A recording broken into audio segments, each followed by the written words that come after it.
100 বছরেরও এত পুরনো মন্দির এইভাবে ভেঙে দিল। দেখে প্রথমে মনটা খুবই খারাপ লেগেছিল, কিন্তু সবসময় এটা শুনেই বড় হয়েছি, ভাঙবে যে জিনিস তবেই তো সে নতুন করে গড়বে। নতুন জিনিস পেতে হলে পুরনো জিনিসকে তো একটু ভাঙতেই হবে, তাই না? আমাদের মায়ের এই শেতলা মন্দির 100 বছরেরও পুরনো। 100 বছর ধরে এই মন্দির সংস্করণ হয়নি, তবে হয়তো মায়েরই ইচ্ছাতে 100 বছর বাদে আবার মায়ের এই মন্দির সংস্করণ হচ্ছে। আগের বছর আমাদের স্থানীয় কাউন্সিলরের উদ্যোগে বসেছিল মায়ের মন্দিরে কল, যাতে আমরা বেদি খুব সুন্দরভাবে ধুয়ে মুছে রাখতে পারি। আর এই বছর হচ্ছে মায়ের বেদির সংস্করণ। বলে না, ভগবান চাইলে তার ব্যবস্থা সে নিজেই করে নেয়।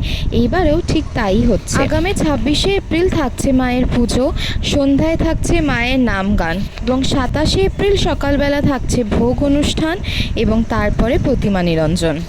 আর আমাদের এই মায়ের মন্দির অবস্থিত উত্তর কলিকাতার সিমলা স্ট্রিট অঞ্চলে।